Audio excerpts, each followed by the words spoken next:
Pastor Danny Coverstone. It is Tuesday, September 8th. Last night on Monday the 7th of September, had a dream that has probably troubled me more than any of the dreams that I've had. I'm an American. I love this country. I've traveled to 43 countries, and we have a heritage. We have a country that stood as a beacon of hope and light, even financial support for other nations. But this one got me last night. Saw a Statue of Liberty proudly standing in that harbor outside of New York, lighting the nations in freedom. I saw the sky suddenly darkened. Strong waves began to crash against the shore with a very, very fierce intensity, almost hurricane, tsunami-like force, tropical storm-type force. And there were boats, and they had men in them. And they were out in the storm trying to breach the island on which she stood. They were fighting the waves as well, but they were actually kind of working with the waves. And they were trying to get the lady, but the storm was so severe they could not, even though the storm and them seemed to be looking into, working together, so to speak. I saw the torch in her hand. It was flashing, being struck by lightning. Pieces of rock and debris were being thrown at her with brute force. And she was, even though she had her torch, she was an immovable statue. I saw her watching and looking around about her to kind of see where the attacks were coming from. So she knew they were there, but she would not move. Feet were stuck on that pedestal.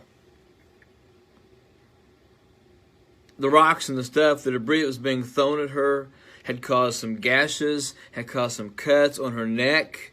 Round about her heart, I could see there was blood coming out, like she not necessarily had been shot, but something had tried, like the debris in the rock had either pierced her or had left a jagged edge and cut something.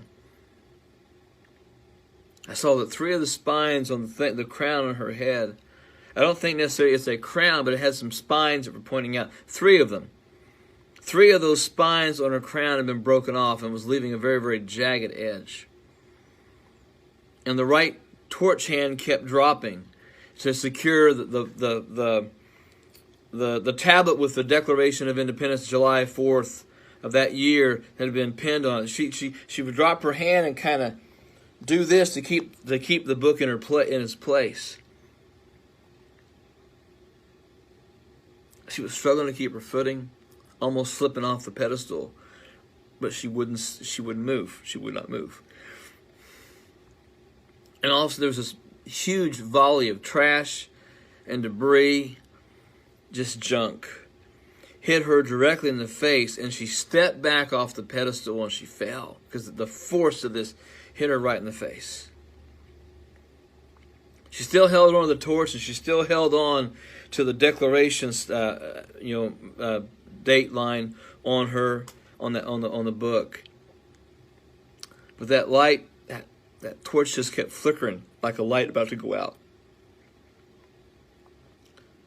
The Declaration that was in her left hand or left arm, it was cracked, and there were large chips and pieces falling off of it.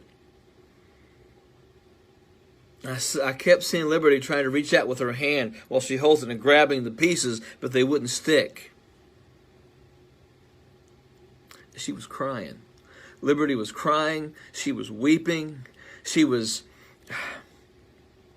fighting to keep her dignity. She was trying to get the pieces of what she had held on to, but it was obvious she knew that she was in a battle that was fighting her and defeating her. And she was desperate, trying to hold on. You could see the fierceness in her face. She was trying to fight and win. Was it coming through? And then the boats appeared with the men, and they threw ropes around her arms and her legs and kept trying to bring her to the ground. And they pulled and pulled in tandem, and finally she fell to her knees. It was almost like Gulliver's Travels when the giant gets knocked over. They were throwing herself around, but she was still got the light. She still has the torch in her fists, her right hand, and she's trying to hold that book, what's left of it, in her left hand. They were hammering away with like pry tools at the Declaration, trying to get the days off. It said July 4th, They were trying to pry those numbers and those letters off. And they were using cutting tools to remove the torch. They kept trying to just rip it, jerk it out of her hand, and she just kept holding on and holding on and holding on. And because she fought them so hard, they finally just began to cut off her hand.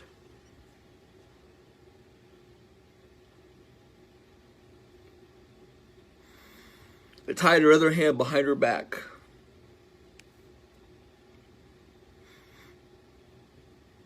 And the men began rolling her in ropes, and she was yelling for help. She was crying out. It wasn't a desperate cry. It was a cry for those who were listening to come to her defense. All those nations that she had helped for so many years, and nobody would come. And they took a large banner of fabric. It was black and smoky gray, kind of all together. Black and smoky gray banner of fabric. And they covered her face with it. They just kept wrapping and wrapping, almost like a mummy would think. They just kept wrapping and wrapping and wrapping until you could barely see her eyes and the jagged spines of some of the the crown. Then they took an anchor chain and they wrapped it around her neck, and they asked her if she had any last words.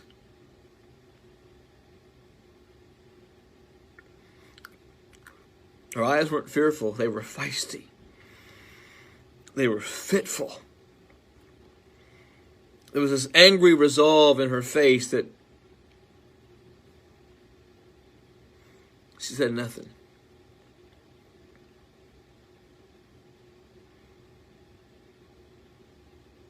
That chain was tied to a boat, and the boat began to drag her off of Liberty Island and out into the harbor.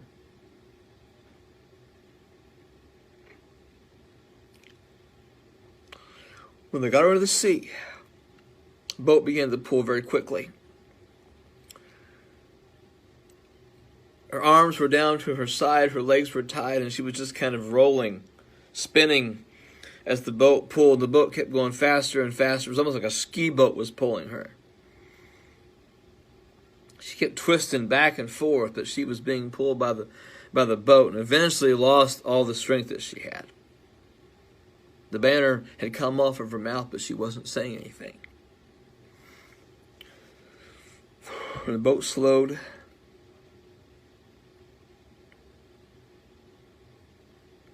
and then the boat kind of looked back to see where she was, and they reversed the boat. It reversed the boat and went backwards and ran over her. See that body bouncing and bleeding in the harbor. She took a breath and she went under. She came back up a minute later, and then she did the same thing again. And when she came up the next time, the boat accelerated forward, hit her square on the face as she went down.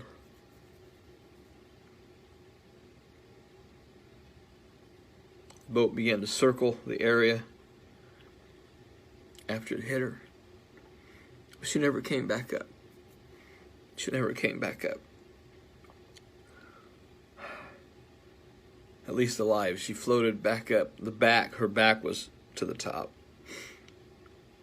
Torch hand was gone. The other arm was tied behind her back. There was this thunderous clap. Brilliant lightning strike.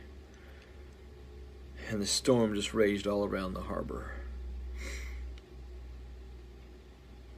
And then I saw the men on that boat, just a loose group of men. Someone was throwing them pieces of silver, not in a bag, just loose pieces of silver were being thrown at the men. And they began to pick them up, kind of almost fighting over them feverishly. Picked them up, gripped them with their fists, put them in their pockets, sat down in the seat, drove away. Almost like, okay, our job here is done.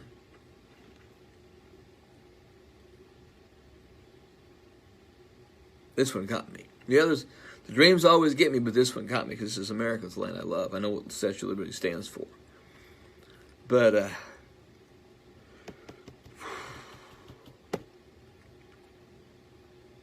I love our country. Travel enough to know that we got a lot of good here. I know what most Americans think about this country, but I also know that a lot of people, they hate it, and don't even really know why they hate it. And I'm talking about the protests and the defund the police groups and any movement that wants to shred the Constitution. And I may get a little political here, and I don't care. What I saw has impacted me last night. I lost a lot of sleep last night. I woke up about 2:15. I've been able to get to sleep ever since. The dream going through my mind very, very much. Believers, we need to pray for our country. We know eventually it can't last forever. I know that. You know that. We all know that. My hope, my prayer was that this nation would last long after me so that my kids and my grandkids would understand how much this country has done for people, its people, and for the nations and for those that come. But I ask you to pray for America. I ask you to pray for our elected officials. Silver, at the end of the dream, tells me something. Somebody is paying to see her go down.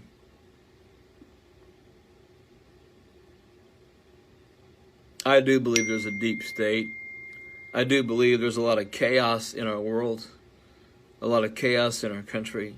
I believe there are people in high elected office who want to see this country burn. I don't. I want fire, but I want cause fire revival to hit. I know what the dream means. I think you all know what the dream means. Our country, our freedoms are under attack. And we have a responsibility to occupy until He comes, to seek His face, to pray, and to trust.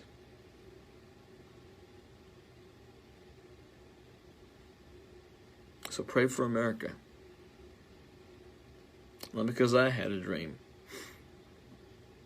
but because this used to be His country. It used to be the one nation under God. And now there's a large group of people fighting the very God whose nation it used to be under, or who the God it used to be under, you know what I'm saying? This one got me. Still get me now.